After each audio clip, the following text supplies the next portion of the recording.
fairies. It said if you don't believe in them, they disappear. Well, I'm giving them all the belief I've got, and we're going to do a hardcore Nuzlocke with them.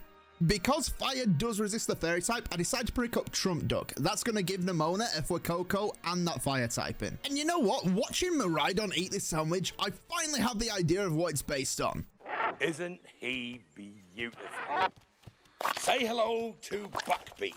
Now, the first Pokemon I run into with that fairy typing is going to be Azurill. This is our starter Pokemon of the game, quite fitting considering we had a water type. We catch it and we give it the name Hermione. Unfortunately for me, it has the thick fat ability though. And as much as I'm not looking forward to it, let's get our weakling on to the first fight. It's going to be against Nemona. She embers me and it doesn't really do any damage to me thanks to my thick fat, and my bubble beam does half damage to her. We then move on to the next turn. She throws and uses a Leo, lowering my defense, but that's not going to save her from being hit with another bubble beam and being taken out. The next turn, she sends out her terrestrialized Pawmi, and this is the exact reason I haven't evolved at this battle, because an electric attack will be super effective once I get that water type in. Even without it, you can see this Thundershock does mental damage. Lucky for me though, my Slam does some pretty good damage as well, because it's stab.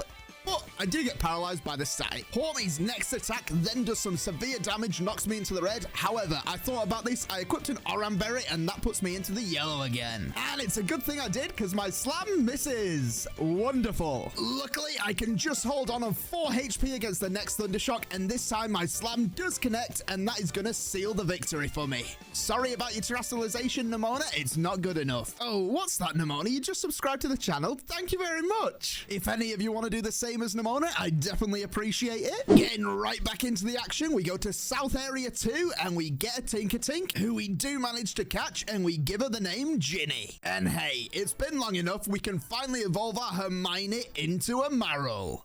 I then run into a ghost Pokeball just flying in the background during one of my battles. It's Leviosa, not Leviosa.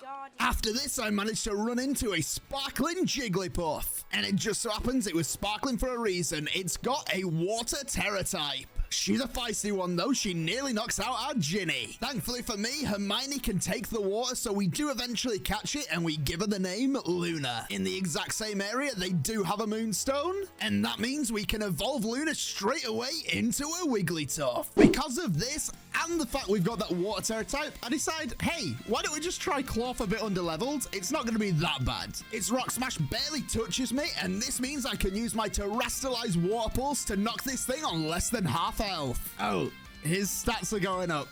That cannot be good for me. Lucky for me, we can just hold on from the Vice Grip. That means our Water Pulse is going to finish it off, but I will tell you what, we held on there by the skin of our teeth. This could have ended very much badly. When I get in a similar position against him using Arven, I'm actually okay. He's targeted the Shelder once, therefore I can just switch out and let Arven do the work. Cloth down does mean we get the Sweet Herb. Quite fitting for my fairy types, if I do say so myself. That battle did get me very close to overleveling my Marill though. Before that happens, we better get into the battle. Let's take on Katie and her bug types. I decide the best Pokemon to use is Ginny, and I get off a Metal Claw, giving me an attack boost. Unfortunately though, this Nimble knows Double Kick and does some decent damage to me. That attack boost does mean it's going to go down to my next Metal Claw. Her Tarantula takes just under half, so that means that she can use an Assurance, but it doesn't do much damage. Now, Metal Claw can miss, so I decide to go for a Fairy Wind. Unfortunately though, I can't take it out with another.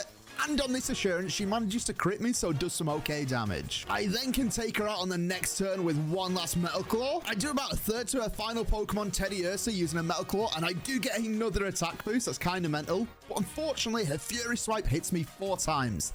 That means that I'm actually low enough where if she gets lucky, she could take me out. Now, I don't want to take chances with Ginny, therefore I decide to bring Hermione out. Hermione gets hit with a Fury Cutter on this turn, but does manage to tank it pretty decently. The next Fury Cutter does some decent damage to me, but this turn, I've decided to use Bounce, therefore I'm away from them. This means she's gonna miss the Fury Cutter, breaking that streak, and my Bounce actually does some decent damage and knocking her quite low. I know at this point, Fury Cutter isn't gonna take me out even with a crit, therefore I can safely go for a Bubble Beam, but she just manages to hold on. At this point, I can't stay in it, so I got a double-powered Fury Cutter coming my way and it'll take me out. Therefore, we bring in my final Pokemon, being Luna. Luna can't be taken out even with a crit, so one Disarming Voice is going to end this battle and get rid of this Teddiursa. It was a full team effort, but we got that first gym badge. This Sunflora looked good and cheery. That's not exactly the word I would use. Good and creepy, maybe. Now it's time on to move to the second gym leader, gonna be Brassius and his grass types. Luna hits Petlil hard with a hyper voice as she attempts to sleep powder. It does miss, but that doesn't matter because I had a chesto anyway. Obviously, this means on the next turn, Petlil has sealed its fate and goes down. Smoliv also can hold on, but again, its Razor Leaf does nothing to us. Just as the Petlil did, the Smoliv falls to our second attack. A hyper voice manages to do about a third to the Sudowoodo, and then it uses Trailblaze, but this was its mistake. It activates my cute charm, and that means it might be immobilized. And Luna must have used some Amatentia for this, as we immobilize it twice, and that means we are going to take it down using 2 more hyper voices without it even touching us. However, I had a steel type in the back, so I'm not exactly scared. Nothing like a solo to get your second gym badge. The level cap's finally high enough for Hermione to evolve into an Azumarill. We have to stop this little turd burglar that is Bombardier, so let's get into the battle. It hits me with a pretty weak rock throw as I go for a charm to sharply lower its attack. I repeat this 2 more times, that puts it at -6, and I'm on about 29 health halfway through. I then switch into Ginny because Ginny's obviously going to resist all the moves, and the rock throw does next to no damage to us. Unfortunately for me though, the next turn she crits and knocks me lower than half health. On top of that, I use a Fairy Wind and honestly don't do as much damage as I was expecting. I use 1 more, but this turn I am knocked into range of being taken out if she manages to get another crit. Ginny is important for some future battles, therefore I decide to switch out and I bring in Luna, who obviously isn't going to take much damage because they're at -6. I'm not taking any damage at all, and my disarming voice does some pretty incredible damage to her. This does mean that Bombardier is going to go flying away after the next turn. Unlike other Titan battles though, we can't heal before going into the second phase of this, so we need to rely on Arven. Especially because the very first turn, I get plucked and knocked down to 4 damage. Thankfully, it's enough so I can get my charm off though. And Knackley does some decent damage with a smackdown. Obviously, I'm gonna be switching out here because I don't want to lose Hermione. Therefore, I bring in Ginny. Turns out it didn't matter though, as they targeted the Knackley. I can then baby doll eyes, but it turns out at this point, I'm just a bystander. The other 2 are ignoring me completely. Bombardier even misses his last rock throw, and the reason it's its last is I chose to use Fairy Wing because I know 1 more smackdown's gonna finish it off. Obviously, Knackley's gonna go for that, so we've taken the bird down.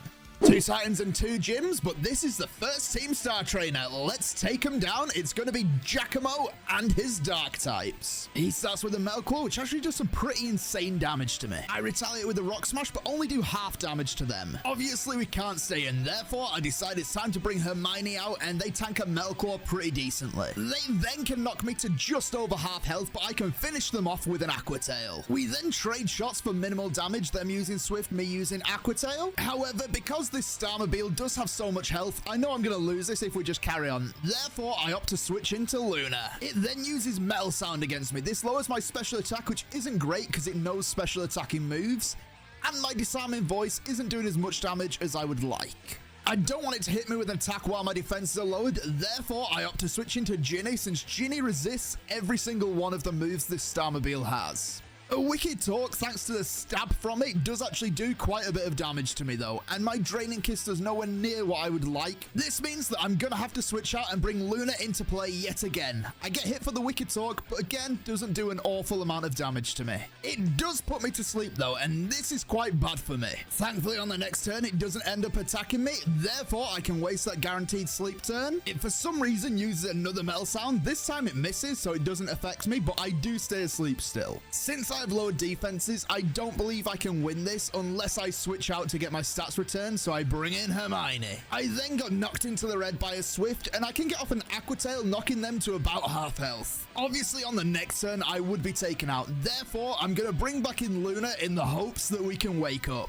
It goes for a Metal Sound yet again, which lowers my special defense, but this turn, we're in luck. I do manage to wake up, I can get off a Hyper Voice, and it does some amazing damage. Because my special defense is lower, Swift does do a lot more damage than normal, and my Hyper Voice isn't enough to take it out. Unfortunately, that does mean we need to lose a Pokemon here. We're 1 attack behind where we should have because of that sleep, therefore I need to sacrifice someone. Hermione, you are great, but without that huge power, you aren't as useful as the rest of the Pokemon. Thank you for your service, and I'm sorry. Now, with normal defenses, we can just hold on against the next Swift. That does mean we've won, but it did come at the cost of one of our team members.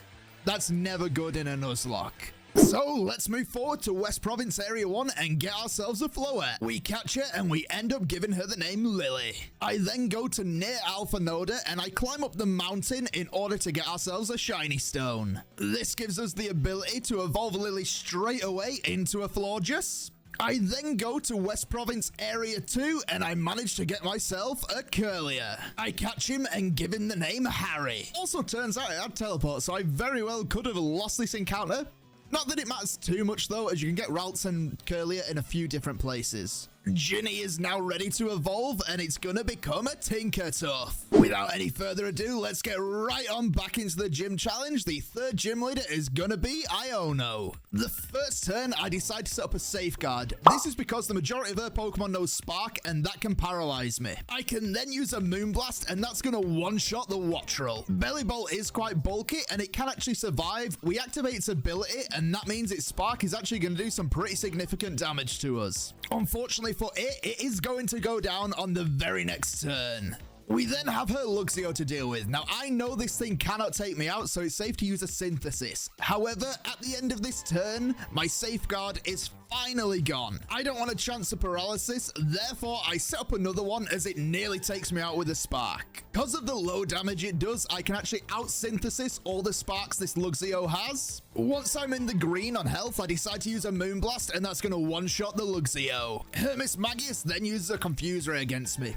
Thankfully, this turn it doesn't matter, and I can use a Petal Blizzard, but I don't really do an awful amount of damage with it. Now, I'm expecting a Hex because I'm confused, so I switch into Luna. Unfortunately for me, though, I called it wrong. She does get a Charge Beam off, which was decent damage, but thankfully no attack boost. She then uses Confuse Ray against me. Now, this normally wouldn't be much of an issue, but I do end up hitting myself in confusion, which is a nightmare. Now, she will hit me with a Charge Beam here, and if I hit myself as well, I'll be taken out. Therefore, it's no longer safe to switch in, so I bring in Lily. It gets hit with a Charge Beam pretty heavily, and they get the attack boost on me coming in. She then hits me for some pretty heavy damage using a Hex. However, I've thought of this. I've gone for a Synthesis, and that actually recovers more health than she did to me. On the next turn, she uses a Confuse Ray against me. However, I do manage to hit through, and I use Moonblast, which does some pretty amazing damage to her. Now, I'm confident this time she's going for a Hex. Therefore, we bring in Luna. Thanks to the normal type, that Hex can't affect us. She then goes for one last Confuse Ray against me. However, it's too little, too late. I managed to hit myself through this confusion and Body Slam. That's obviously going to take the Miss Magius out because it has terrible physical defense. And that's how we got the third gym badge. I then remember about the route before the Pokemon League where I find a Fidough. I end up catching him and I give him the name Ron. Ginny was then disobeying me by not attacking this Wattrel, so I force her into a battle and she has to take it out brutally. Now, to be of some use, I need Ron to be a bit more powerful, so we evolve him into a Dash Bun. And that brings us into the next fight. This is gonna be against Mela, the Fire Team star member. I lead with Ron and use Baby Doll Eyes. However, this was dumb.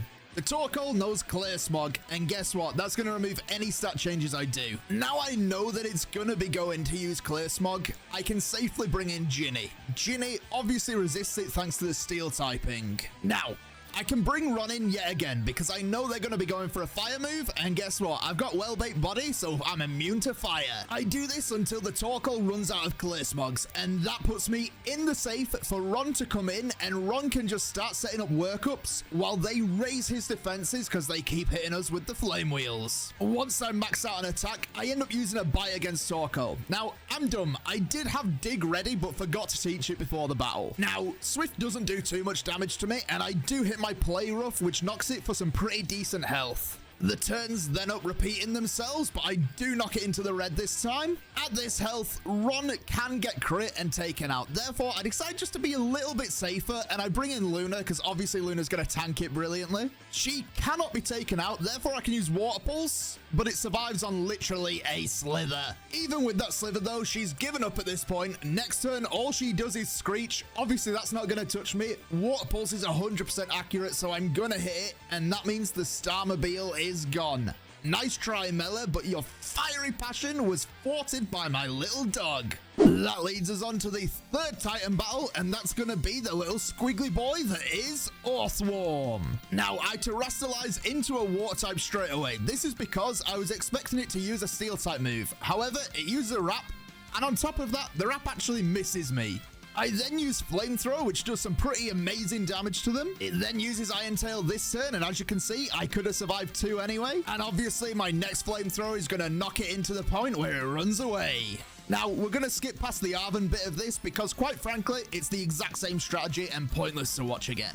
Harry then evolves into a Gardevoir at last. All that done means it's time to return to the gym challenges, and let's take on the 4th gym leader, Kofu, and his water types. I decide to start with Lily. Now, I set up a sunny day as the Veluza just plucks me for minimal damage. I can then use a Miracle Seed boosted Solar Beam, and obviously the Veluza doesn't stand a chance. We've got 120 base power, some incredible special attack, and 20% on top of that from the item. Wugtrio does manage to headbutt me, but thankfully I've thought of this. I've decided to use Synthesis, and that knocks me up to full health again. It then headbutts me on the next turn, and unfortunately I get flinched. Now, I want to be as decent health as possible, therefore the next turn it does headbutt me again, but I go for another Synthesis. And on top of that, the next turn it flinches me another time, and it wouldn't be a Morty video without bad luck giving us a 3rd flinch. Thankfully, I do eventually get to attack on this turn, and it's going to be a Synthesis. Then we're going to Sunny Day in order to get that sun back up, lowering the attack of water moves. We then use another Synthesis since we're in the red at this point.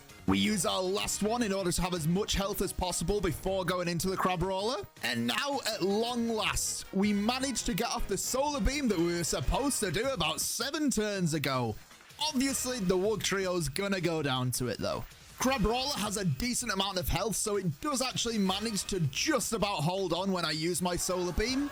However, its slam isn't powerful enough to take me out here either, so I hold on as well. The sunlight faded last turn, therefore I use 1 Moonblast, but it is enough for us to finish off this Crabomnable. That being done does mean we've made it to the halfway point of the gym challenges. I can then make my way to the Taggart Thick Tree and run into a Morgrem. I catch it and I manage to give him the name Neville. We then have what could be the hardest battle of the entire game, gonna be Atticus, because he's got the poison types, a pure counter to our fairies. I then end up leading with Ginny. However, the first thing I'm going to do is switch into Harry. This is because it can only hit me with Sucker Punch, so it's bound to go for it. I can then Encore, and that's going to lock it into using Sucker Punch for the next 3 turns. Now that it's locked into using them, I can just use a few Calm Minds until the Encore runs out. Once I'm at +3, I use a Dazzling Gleam, and that's more than enough to get rid of this skunk tank.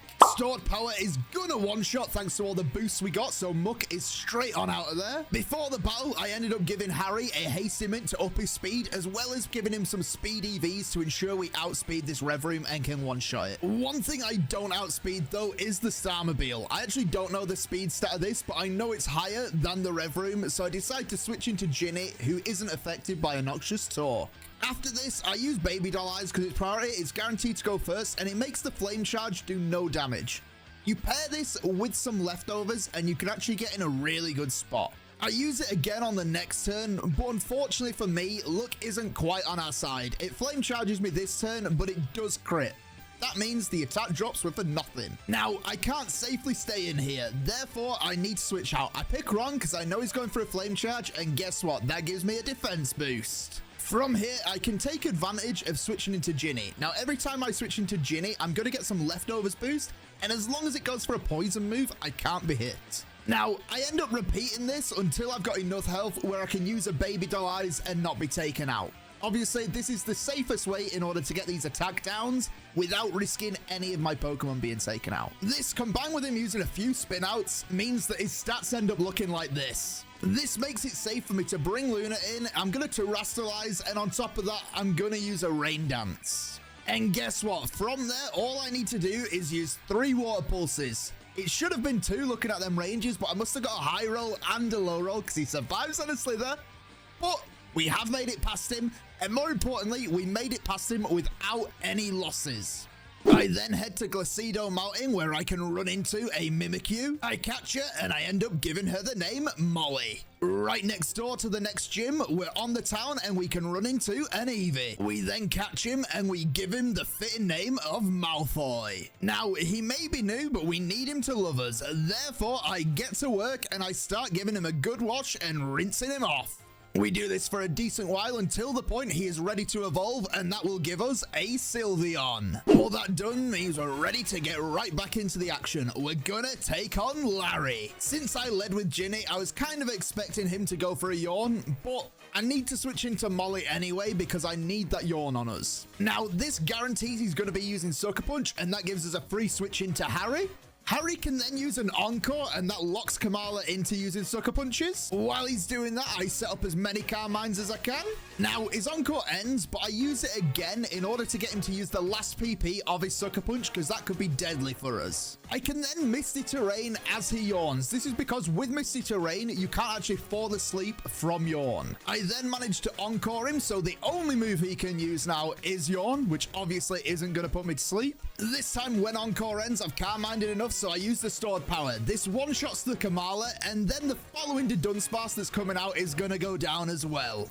Staraptor is faster, so it gets a hit off, but it doesn't take us out. And unfortunately for this little normal type bird, it isn't going to manage to survive, so we do take it out in one shot. That gives us 5 gem badges and a wonderful feast. At this point, Ginny is finally ready to reach his last form, being Tinkerton. We then have Neville. Now, he doesn't want to be left behind, therefore he evolves as well into Grimmsnarl. All that done means that we've got to take on Rhyme. Obviously, we stand a brilliant chance against the ghost types. She starts off the battle by shadow sneaking into my Ginny with both her Pokemon. Ginny can then make use of its Mold Breaker ability and actually one-shot the Mimikyu with a Gigaton Hammer. Ron then uses a Dark Pulse, and this is going to take out the Banette. Taking out her Pokemon does give us a bit of boost, plus we got some leftovers recovery, which is always nice. A Terastallized Sucker Punch obviously wipes out the Houndstone. I use a Brutal Swing, but it doesn't do much damage, and Toxtricity obviously wanted to attack everyone as well as it uses Discharge. And that means it sealed its fate. One Sucker Punch and the Toxtricity is down. That done means it's finally time to take on the Treads, the first Paradox Pokemon you get to see in the game. Once I Terastallize, Iron Head doesn't do much damage, but it does flinch me. It then decides that it wants to use a Rapid Spin, but I'm fine with that. I can use a Water Pulse, and I do way too much damage to it. It then decides to Iron Head me. Now, if it had flinched, it would have been a nightmare, but it didn't. I can use Water Pulse, and that is going to finish it off. They made my Tinkerton be on its own here. Now, I'm not being funny. That's a bit unfair. Why does everyone else get to group up? That being done, though, is going to lead us on to the 7th gym leader, being Tulip and her Psychic types. I decide to start off with a Sword Stance, which is going to up my attack as they go for a Zen Headbutt, but it doesn't really do much damage to me. I then try to play rough, but unfortunately for me, I missed the attack. That means it's going to get another Zen Headbutt off. I'm not too worried, though, as I've got leftovers, so I do get a bit of this chip damage back. And it turns out 90% accuracy is a lie, because we missed the next play rough as well. 3rd time is the charm, though, so we can hit it, but we don't quite have enough firepower to take it out. Not wanting to risk another miss, I decide to go for a Brutal Swing, which is going to take the Grapharig out. Espathra then hits me with a Shadow Ball, but it doesn't do much, and it allows me to use another Sword Stance in order to get an extra attack boost. Now, on the next turn, it is going to get another Shadow Ball off, but it's not going to take me out, and then I can Brutal Swing, and that is bye-bye Espathra. Now, Gardevoir is quite scary as it knows some decent moves, so I just use one Gigaton Hammer and take it out. Last up is her Florges. My Brutal Swing just misses out on the KO, and that allows her to get a Moonblast off. However, we hold on to. And that means we can have one more turn, use a Gigaton Hammer, and we absolutely obliterate the glass that Florges is made of. Now, there's nothing in between the 7th and 8th gym, so let's just get right on into it. Grusha and his Ice types. She leads off with her Frostmoth using a Tailwind, which is going to make all of her Pokemon faster. However, I decided to go for Luna with the Flamethrower, and that's going to one-shot the Frostmoth. My Water Terror type really helps here as it makes Icicle Trash be not very effective, and then I can hit a Flamethrower for half damage. On the next turn, it uses an Earthquake, and this does some pretty severe damage to me. However, my Flamethrower is more than enough to take it out from where it's at. I'm gonna switch out now. Luna has done her job and she's done it well. We're gonna bring in Ginny, as Titan does not threaten it with any of its moves at all. I can then use one Gigaton Hammer and that is going to demolish this Titan. Because you can't use it twice in a row, I decide just to go for a Swords Dance because this Altaria cannot touch me thanks to the recovery I've had from my leftovers. And that's it. All we need to do now is use our hammer and we smash through the final hurdle of the gym challenge. However, we have more obstacles than just the gyms. We have Team Star as well, so let's take on Ortega, the fairy user. I Swords Dance, and that's going to allow Azumarill to get an Aqua Tail off, and this Aqua Tail is pretty heavy. It does half damage to me. Then on the next turn, I opt to use Protect. I could take it out here, however, I've got my leftovers equipped, so I want to get a bit of extra health back before we actually take the Azumarill out. I then use Gigaton Hammer, and that is bye-bye Zumi. I then Protect against the Wigglytuff. This is just to allow the leftovers to get a bit more on us again. I then use another Swords Dance, and that's going to put me at +4, while they hit me with a Gyro Ball, doing next to no damage at all. After this, I alternate between Protect and Swords Dance. That's going to get me at +6 and get me pretty healthy thanks to the leftovers. Obviously, on our next turn when we attack, Wigglytuff cannot withstand our pressure.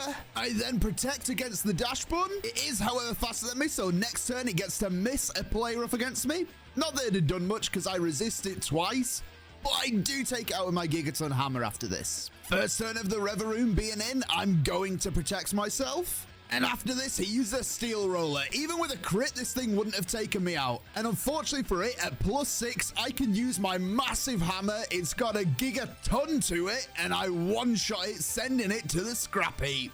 We then have the Titan battle against Dondozo, but honestly, this thing I have no fear of. I just need to use 2 Petal Dances. The first one even nearly one-shots it. During both the Tatsugiri bit and the Dondozo bit with Arven, they just target his Pokemon. This basically makes it safe for me to just pile onto him. And that means we've beaten every single Titan in this game, curing Mabostiv of all his ailments, and he knows he's going to be a good boy from now on. And we're now on the final Team Star member. That's going to be Eri, and she's got her fighting types. We start the battle off plenty strong by one-shotting her Toxicroak with a Psychic. I then know her Annihilate is going to be using Rage Fist. Luna has that normal typing, so Ghost moves don't affect her. He then used a close combat, but I decided to stay in, and that's because I need them defenses dropped. Even with them dropped though, Flamethrower doesn't do much. Knowing a close combat's coming though, I can then switch back into Harry. This is because Harry is going to quad resist this, so it's not going to do too much damage. With those lower defenses, we can retaliate with a Psychic, and obviously it's going to go down. Persimmon doesn't have great special defensive bulk, therefore one Psychic is more than enough to take that out. Against her Lucario, I can then go for a Substitute. This thing doesn't have any moves that can break that sub, so we're safe to do it. I can then Calm Mind, and this is going to allow me to raise my special attack and special defense.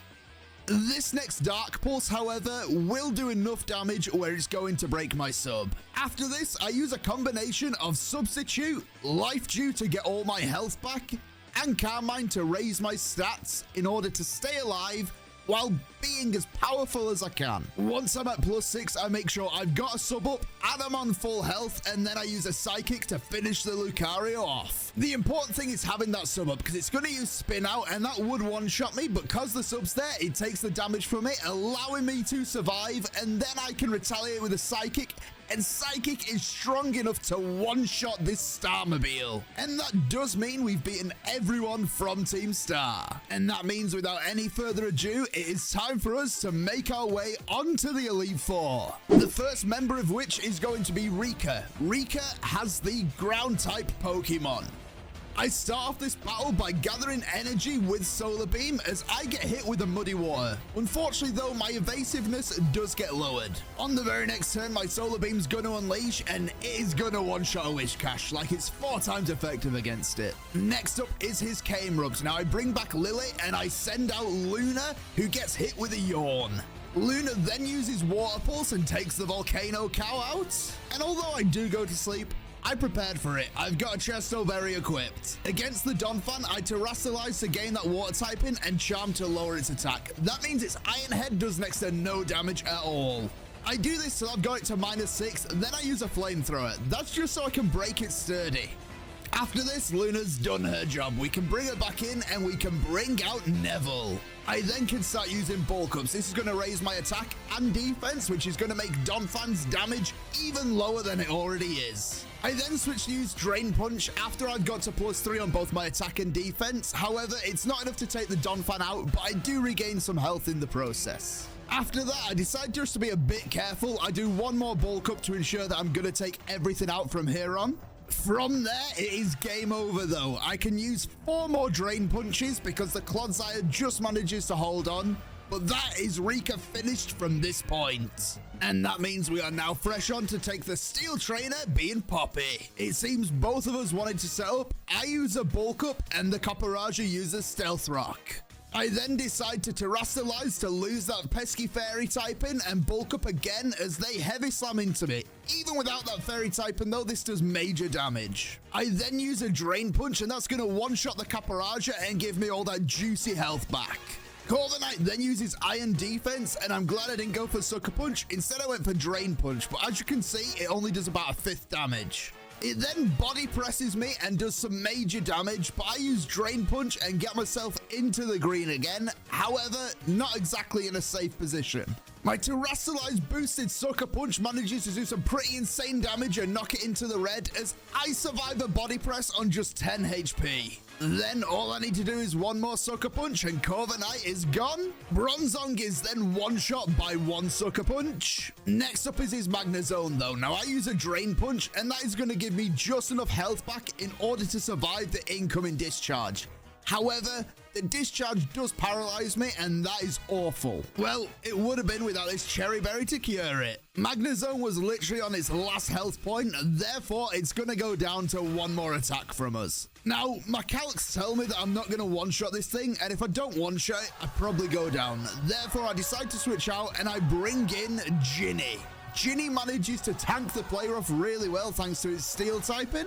I then decide to set up a Swords Dance because I know I won't KO this thing unless I have double attack, and I just survive a Gigaton Hammer from it. I then one-shot with my own Gigaton Hammer. Oh, it survived. What happened there? That was a crit. I'll tell you exactly what happened there. I forgot it loses its fairy typing when it terrastalizes and becomes pure steel. That lost as a team member. For those curious, this is the damage Grimstar would have done as well. Yep.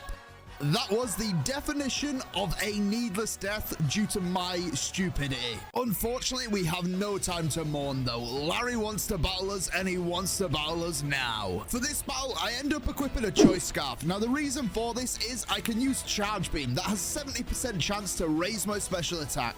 In order for Tropius to go down, I need to hit it with 4 of these Charge Beams. Lucky for me though, 3 out of the 4 do actually end up proccing the special attack boost, and that means we're in a good position. Staraptor ends up getting one shot, but we don't get the attack boost that turn.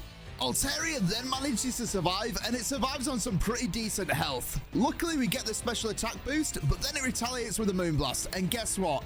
It takes that back off us. The very next turn, the exact same thing happens. Like, literally, it's like Altaria pulled up a mirror, and that's our stats gone. This is a bit of a joke in my opinion. Luckily for me though, 1 more and the Altaria has finally gone down. Now, at this point, I was expecting to be at about +5 or +6. Because I'm at +3 thanks to them drops, I actually can't one-shot it, so I need to switch into Lily.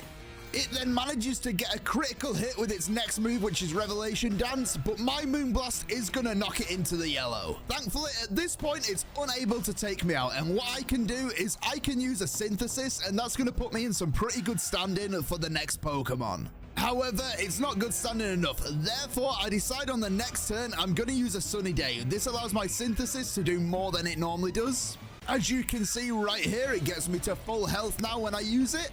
And now I'm in this position. Guess what? It's doing its last dance as I'm going to use a Moonblast, and this Moonblast is going to wipe it off the face of the earth. I then switch out because Lily will get one-shot by a Brave Bird here. I bring out Luna because Luna is bulky enough where Brave Bird won't take it out. And on top of that, because it's using that move, it's going to take a lot of damage in recoil. I then decide that I'm going to switch out and I'm going to switch into Molly. Now, this is because I thought when it used Brave Bird, it would actually take damage equal to how much damage it should have done to me. Unfortunately, that's not the case. My disguise breaks, and that means it takes minimal in recoil. Since it keeps Brave Birding, I need to switch out yet again. This time, I decide it's time to bring in Malfoy. Malfoy can tank it, and we finally got it into the yellow. Now, that's it. We have one more switch out, and we've sealed this Flamigo's fate. We're going to switch into Neville. Neville will tank it, and guess what move Neville knows? Neville knows Sucker Punch. It goes for a Brave Bird, and it hits Neville with all its might, but it crits. No. No.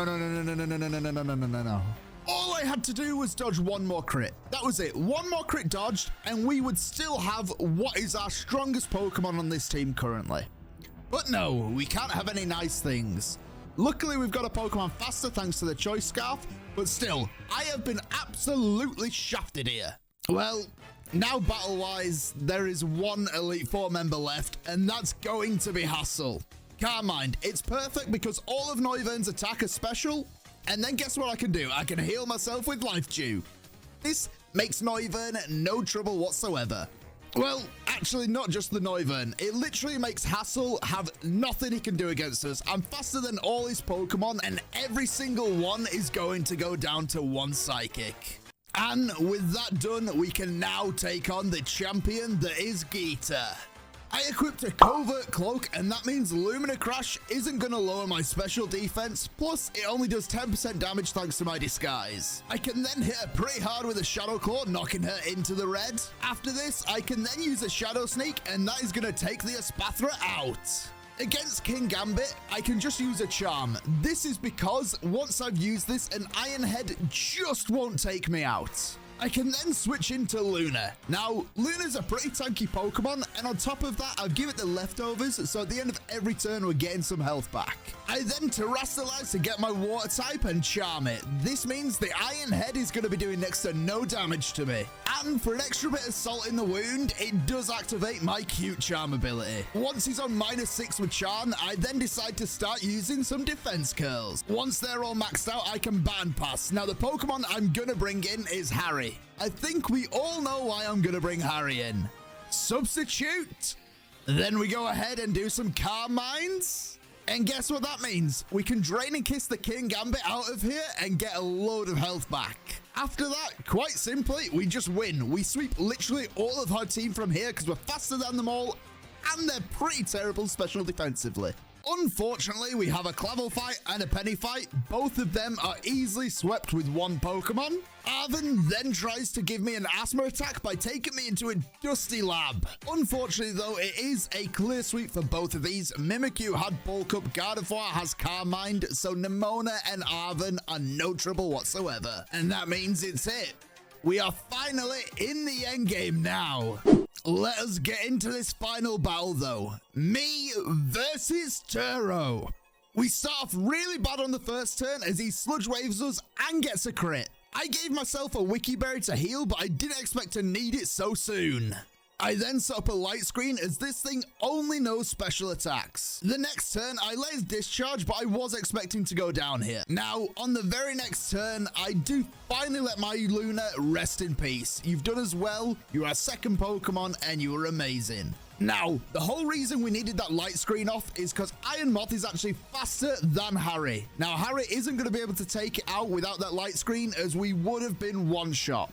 Unfortunately, it got the poison off, but now we can retaliate with the Psychic. The Psychic will finish it off as well. I then managed to dodge a Fake Out, which is ideal because that means poison can't stack up, and I can hit it with a Moonblast and take it out. On top of that, Harry does manage to get rid of the poison as well. We then have Iron Jugulus. Now, this thing's going to use Flash Cannon, but it's not enough to take us out.